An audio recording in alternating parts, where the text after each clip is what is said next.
And the last effect we're going to look at here that's new in version 10 is this thing called drum bus. Now, drum bus is effectively a compressor. It belongs in the compressor family primarily, but I think you can also treat it as though it's a distortion or a saturation type effect as well. I think you could use it in either category, but it's really designed to do both. So let's pull it down and take a look at it. And I want to just compare it to one other tool, its cousin, the compressor. Some things will jump out at you immediately, in particular this black metering section with the little gray arrows. Not the same functions with a compressor. You have a threshold, which is at what point does the compressor start, a gain reduction meter, and then of course an output volume, but it's not dissimilar in terms of layout. Three buttons and a knob, 3 buttons and a knob, a little bit of a graphic, a little bit of a graphic, 3 more knobs in a row, 3 more knobs in a row. To this end, the drum bus and the compressor are somewhat similar. You shouldn't think of drum bus as just another compressor. That's really not what it is. The overall design of drum bus is effectively to add some compression, distortion, warmth, and tonal characteristic to perhaps a drum set or a drum rack. I've got it on my drums group on top of my hat, clap, and kick snare group. I could put it right on the kick snare. In fact, let's go ahead and do that. Sure, why not? Let's take a look. In fact, let's get rid of it here on the group, and let's go over to the kick snare and put drum bus right on the kick snare. Let's just solo the kick snare for a moment. This is what we're dealing with at the moment with just the kick snare group. Just these clips, this kick and this snare. Back to the group of kick and snare. Here it is without drum bus, and I'm just going to turn it on, turn it off in default mode, and I think the effect will stand out pretty quickly.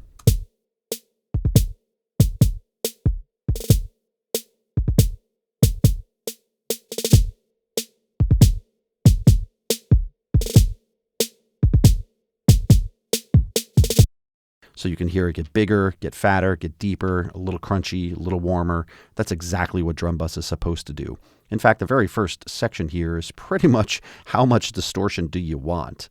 The default comes with 20%, and you get 3 different types to choose from. A wave shaping, kind of a limiting distortion, then a clipping distortion with bass boost. They are pretty dramatically different from each other. Let's get a little bit more drive and just hear that first, and then I'll switch between them.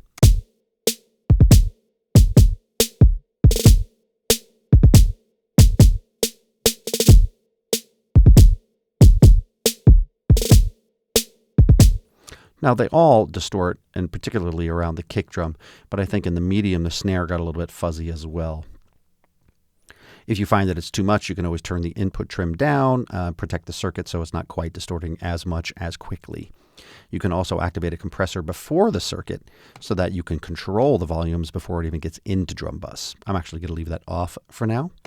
You also have a crunch factor, which is a matter of high frequency distortion.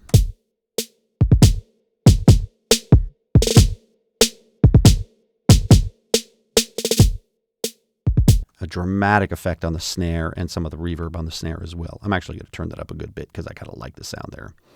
There's a frequency dampening, which is at what frequency is the effect going to be kind of tamed a little bit. Sometimes the crunch can get a little sharp. You can dampen it at different frequencies. Right now it's dampening at 9.2K. I'll play it and turn that down with the crunch up a significant amount.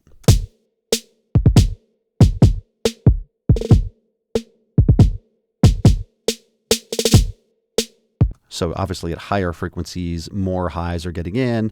At lower frequencies of dampening, it really tames the high end and darkens it almost like a low pass filter, except it's more like a low shelf, or perhaps a reduction in the high shelf. So that's dampening. And then, of course, transients is a really cool effect. You can either choose to care about or not care about the transients. This is a transient shaper. And so in this particular drum, I just have kick and snare. The effect may not be so prevalent, but when I bring it over to the group, it's going to be more prevalent. In fact, let's pause that one, go over to the drum group, and put drum bus on the group. So now I have the kick, the snare, and the hat claps as well, all going into drum bus. Listen to what happens as I turn the transients up all the way to destroy them and turn them down all the way to really sharpen them.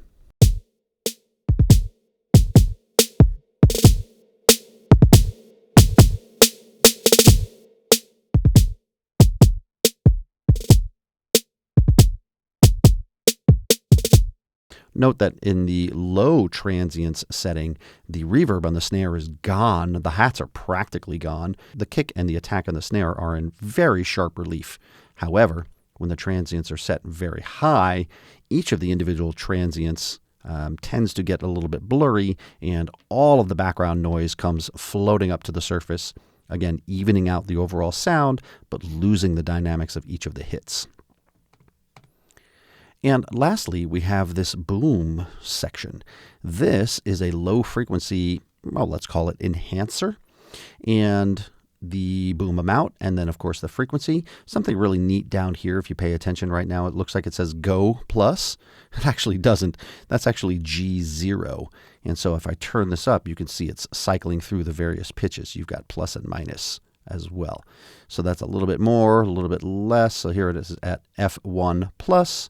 This is F1 minus, etc., etc. So these correspond to various pitches that are musical in nature. So if you know the key of your song, you might want to tune the boom to that particular frequency. For example, I happen to know that 55 is the key A. So if I go to 55, that's A, dead solid. This gives more or less of that amount.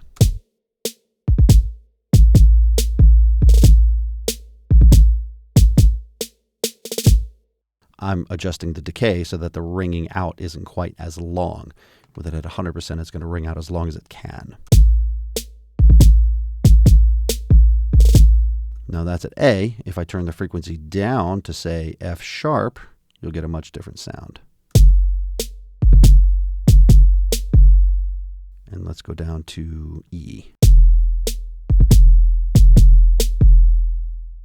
Let's turn that decay down so it doesn't ring out quite so long.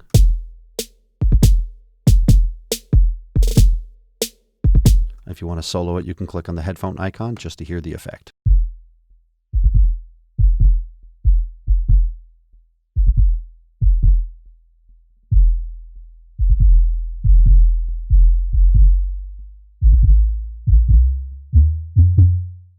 So this is your pitch range. It's obviously meant to be tuned, low frequency, sub effects, much like an 808 effect. Very similar if you want to add a little bit of low-end character to your bass drum. This is the way to do it. Again, I don't think you want to think of drum bus as just another compressor. You also don't have to use it on drums. You can use it on just about anything. In fact, let's do a very bizarre example if we could. Let's go over to... Let's solo this music loop. Take a listen to what we have here.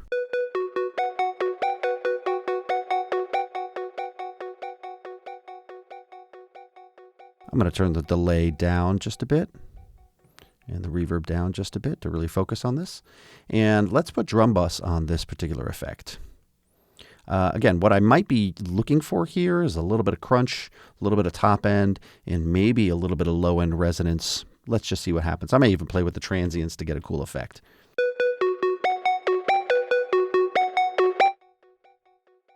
Let's turn the compressor on a little bit. Watch your volumes if it gets a little bit loud. I'm actually going to turn it down for safety just in case.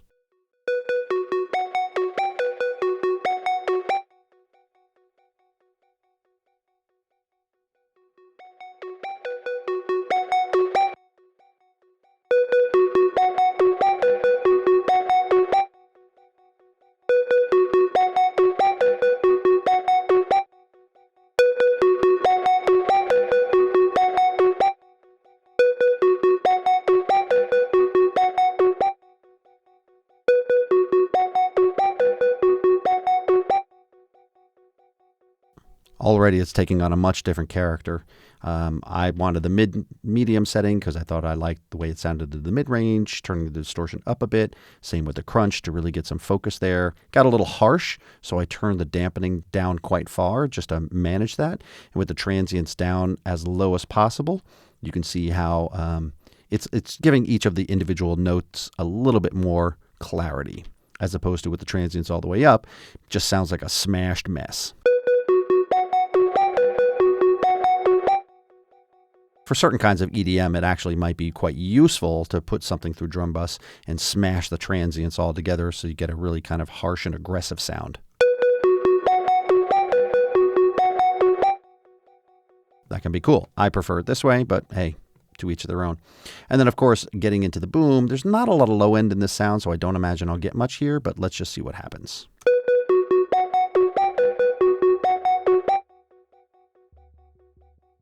Yeah, there's not a lot of low end in the sound here, so there's kind of no point in enhancing the low end that isn't there. So in this particular case, this one sliver of drum bus is not really going to be terribly useful for us.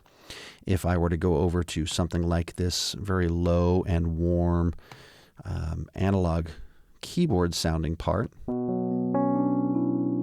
I bet you we'll find a lot of good stuff here.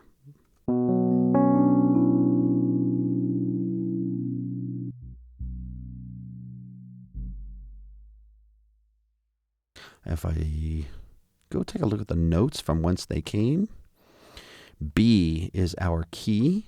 So if I come back over here, I'm going to actually tune drum bus to be in the key of B. I think I'm going to need that to go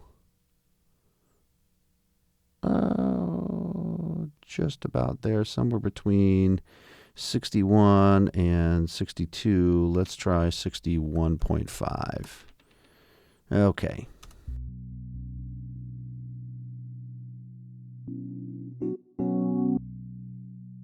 So that's what it's adding. And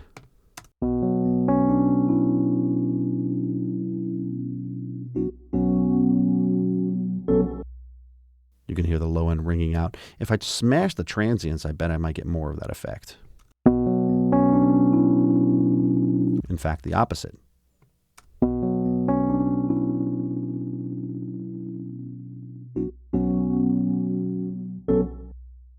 No, I think I like it up the middle.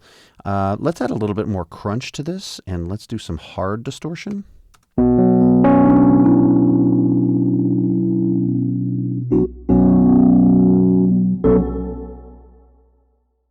It just makes everything sound warm and old and crunchy and analog. Drum bus is fantastic. Again, not just for drums, also not just a compressor. In fact, compression is kind of its byproduct, but not really just a distortion tool either. Very interesting effect, new in Ableton 10, the drum bus.